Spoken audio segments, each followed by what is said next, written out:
Centre. Thank you very much, Madam Speaker. I rise.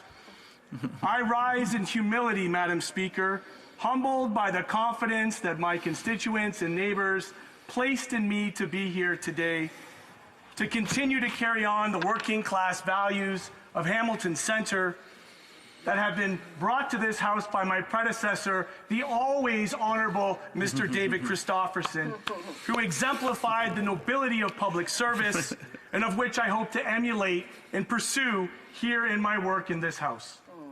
Madam Speaker, I rise in gratitude to the dozens of grassroots volunteers who organized hundreds of door knocks, going door to door, street to street, neighborhood to neighborhood, talking to my neighbors in Hamilton Centre, without which I would not have the privilege to serve in this duty, and for that I am forever grateful.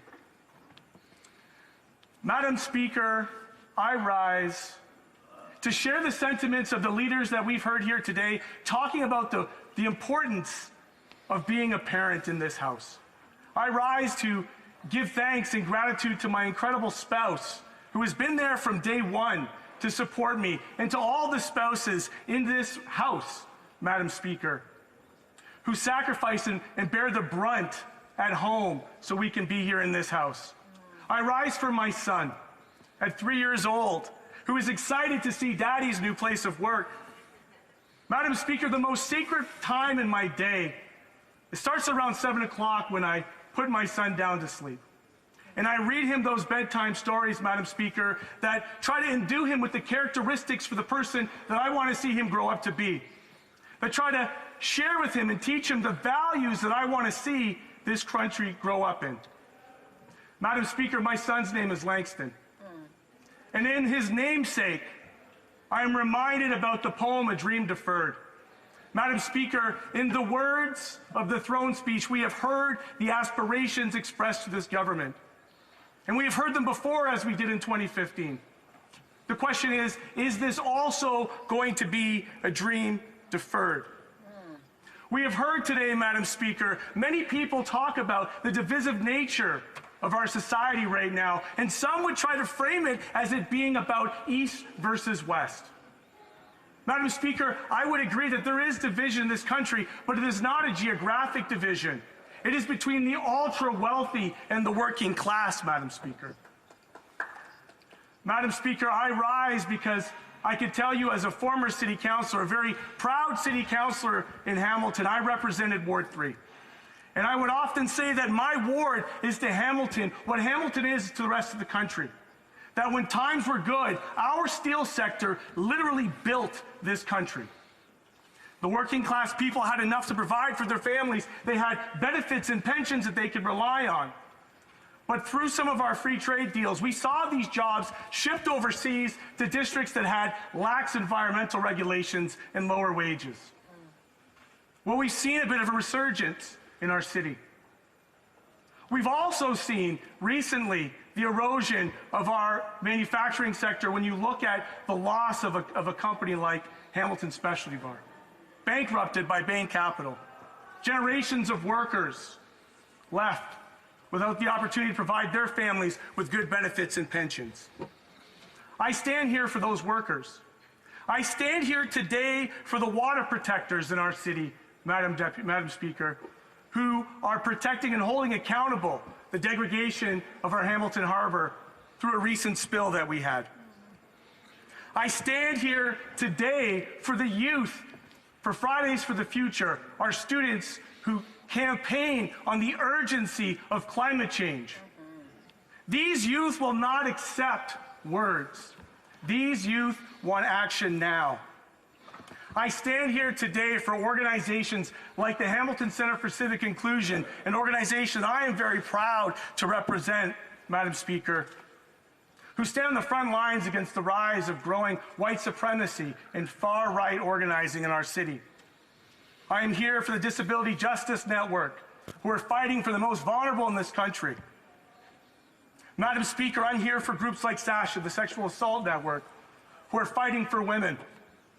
And I've heard the comments across the way that are conciliatory, that talk about collaboration.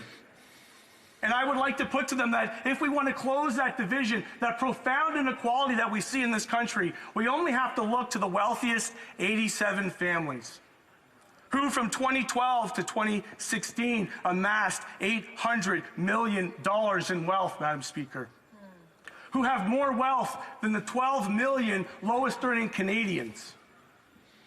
We have to fight back against the commodification of our housing markets, the commodification and financialization of every aspect of our life, Madam Speaker.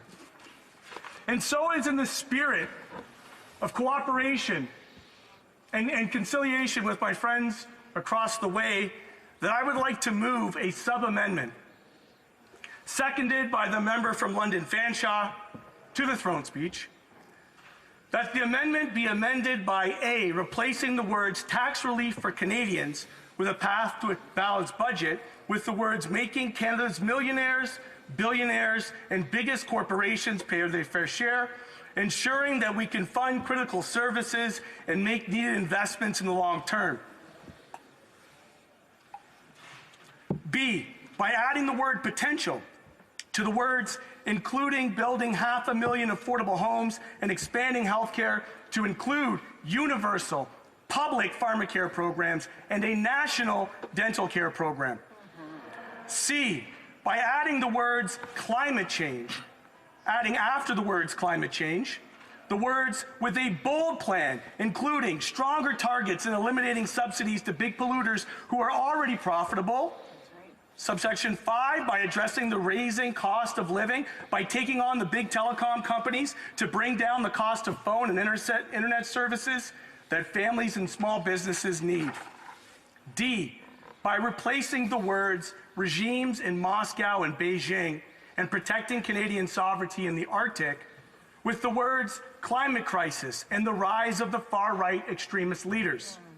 E, by replacing the words with traditional allies such as NATO, Ukraine, and Israel with the words for multilateralism, peace, and justice.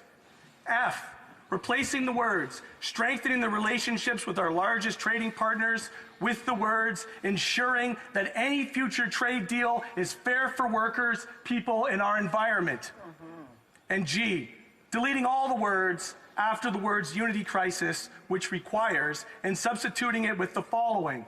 1, taking immediate action to ensure Indigenous communities have clean drinking water and access to health care and support. 2, respecting provincial jurisdiction and supporting and strengthening Quebec with a united Canada. 3, helping workers, particularly those in Western Canada, struggling to make ends meet with a rapidly changing global economy. 4, by restoring confidence in our national institutions, starting by bringing ethics and accountability to the federal government and making sure that the government listens to people and not just the wealthy and the well-connected, Madam Speaker. That is my sub-amendment.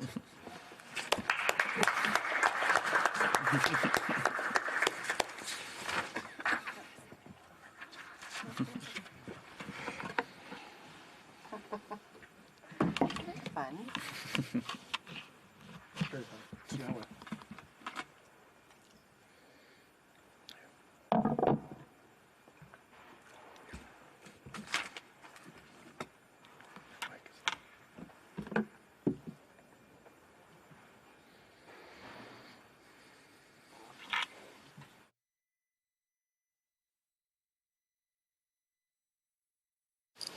Mr. Green, seconded by Ms. Mattison, moved the following sub-amendment. That the amendment be amended by A, replacing the words tax relief for Canadians with a path to a balanced budget with the words making Canada's millionaires, billionaires, and biggest corporations pay their fair share, ensuring that we can fund critical services and make needed investments for the long term. B, adding, after the word potential, the words including building 500,000 affordable homes and expanding healthcare to include a universal public pharmacare program and a national dental care program. C, adding after the words climate change, the words with a bold plan, including stronger targets and eliminating subsidies to big polluters who are already profitable. 5. Addressing the rising cost of living by taking on the big telecom companies to bring down the high cost of phone and internet services that families and small businesses need. D. Replacing the words regimes in Moscow and Beijing and protecting Canadian sovereignty in the Arctic with the words climate crisis and the rise of far-right extremist leaders. E. Replacing the words with traditional allies such as NATO, Ukraine, and Israel with the words for multilateralism, peace, and justice. F. Replacing the words strengthening the relationship with our largest trading partners with the words ensuring that any future trade deal is fair for workers, people, and our environment.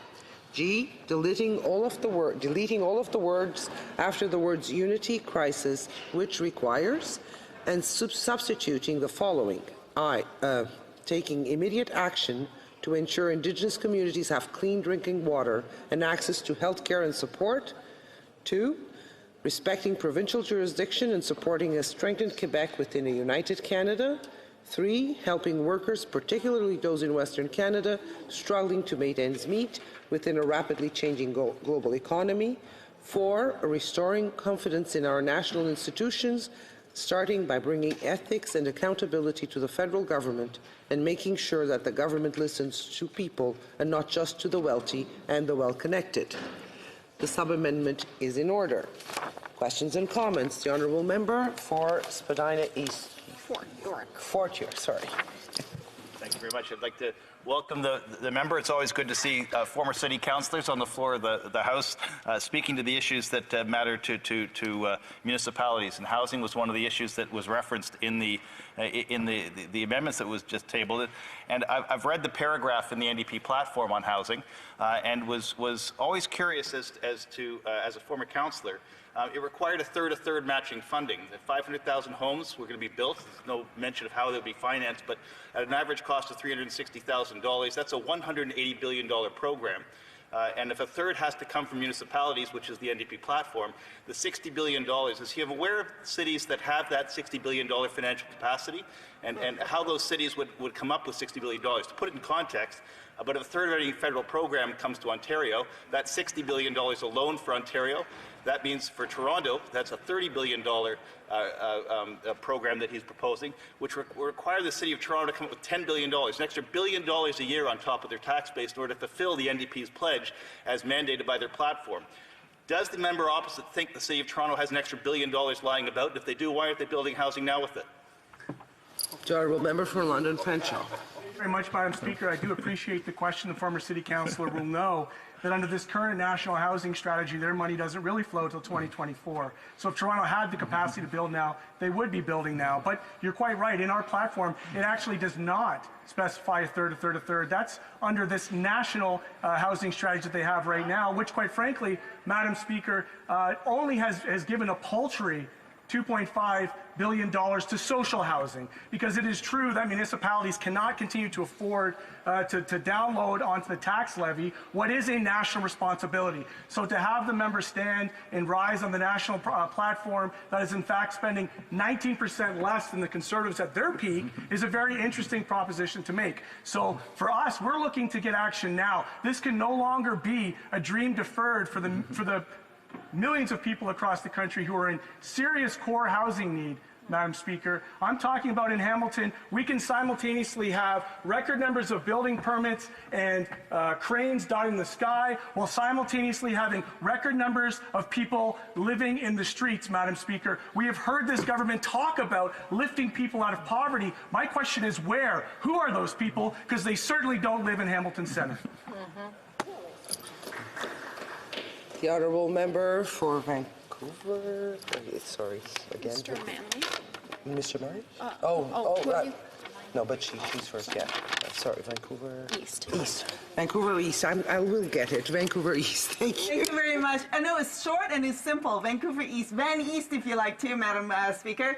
I want to thank my colleague for his excellent speech and for the sub-amendment. It is particularly important for the people of Vancouver East on all of the issues that he highlighted, whether it be on the issue around climate emergency, on the issue around housing, on the issue around universal pharmacare, more affordability for people, and so on. Now, one of the issues that he highlighted in the speech was about the climate emergency.